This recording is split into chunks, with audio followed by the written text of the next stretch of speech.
Assalamualaikum warahmatullahi wabarakatuh. Kami dari kelompok 4 akan mempresentasikan tentang iklan dan dimensi entitas.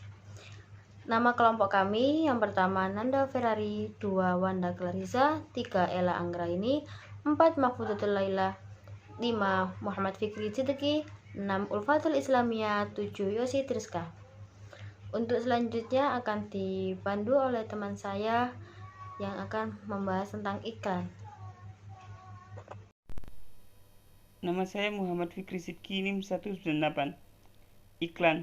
Menurut Thomas M. Garrett SJ, iklan dipahami sebagai aktivitas-aktivitas yang lewatnya pesan-pesan visual atau oral disampaikan kepada khalayak dengan maksud menginformasikan atau mempengaruhi mereka untuk membeli barang atau jasa yang diproduksi, atau untuk melakukan tindakan-tindakan ekonomi secara positif terhadap idea-idea, institusi-institusi, atau pribadi-pribadi yang terlibat di dalam iklan tersebut.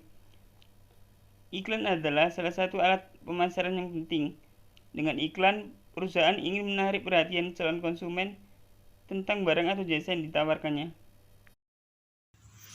Assalamualaikum warahmatullahi wabarakatuh. Perkenalkan, nama saya Wanda Clarissa, NIM 181600086. Di sini saya akan menjelaskan fungsi iklan. Fungsi iklan yang pertama adalah iklan sebagai pemberi informasi. Bagi produsen, tidak hanya sebagai media informasi yang menjembatani produsen ke konsumen, tapi iklan bagi konsumen juga sebagai cara untuk membangun kepercayaan terhadap suatu. Fungsi iklan yang kedua adalah iklan sebagai pendapat umum. Hal ini adalah suatu cara untuk mempengaruhi opini publik. Dalam hal ini, iklan bertujuan untuk memberikan suatu rasa penasaran kepada suatu konsumen agar bisa membeli suatu produk yang ditawarkan. Assalamualaikum warahmatullahi wabarakatuh. Perkenalkan, nama saya Yosi Triska Yanti, NIM 181602117. Saya akan melanjutkan presentasi dari sebelumnya. Beberapa persoalan etis. Ada beberapa persoalan etis yang ditimbulkan oleh iklan, khususnya iklan yang manipulatif dan persuasif dan non-rasional. Nama saya Nanda Ferrari, NIM 181600026. Beberapa persoalan etis. 1. Iklan meronggong otonomi dan kebebasan manusia. 2. Iklan manipulatif dan persuasif non-rasional menciptakan kebutuhan manusia dengan manusia modern menjadi konsumtif. 3. Iklan manipulatif dan persuasif non-rasional malah membentuk dan menentukan identitas atau citra diri manusia modern. 4. Iklan meronggong rasa keadilan sosial masyarakat. Warahmatullahi wabarakatuh. Saya Mahfudatul Laila, NIM 181600141 akan melanjutkan presentasi yang sebelumnya. Makna etis menipu dalam iklan. Prinsip etika bisnis yang paling relevan di sini adalah prinsip kejujuran, yakni mengatakan hal yang benar dan tidak menipu.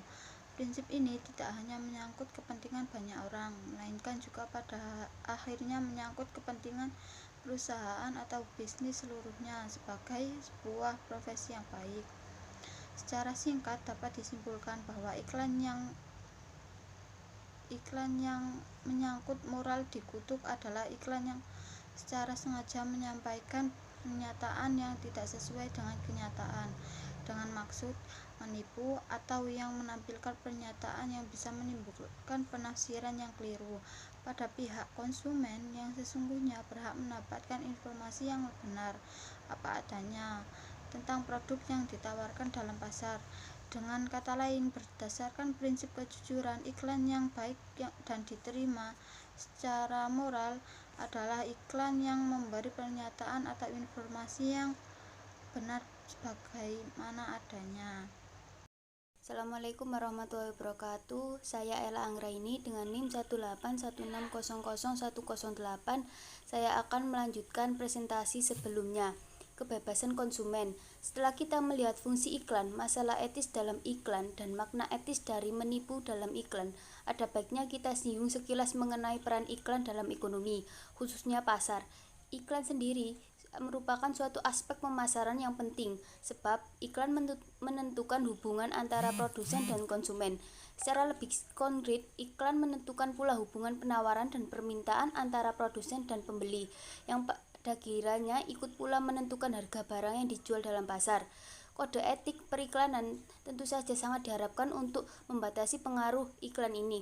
Tetapi perumusan kode etik ini harus melibatkan berbagai pihak, ahli etika, konsumen atau lembaga konsumen, ahli hukum, pengusaha, pemerintah, tokoh agama, dan tokoh masyarakat tertentu, tanpa harus berarti merampas kemandirian profesi periklanan. Yang juga penting adalah bahwa profesi periklanan dan organisasi profesi periklanan perlu benar-benar punya komitmen moral untuk mewujudkan iklan yang baik bagi masyarakat.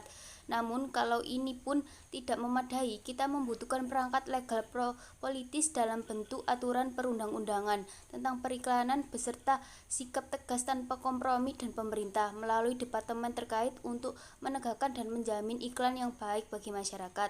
Terima kasih. Sekian presentasi dari kelompok kami, kurang lebihnya kami mohon maaf. Wassalamualaikum warahmatullahi wabarakatuh.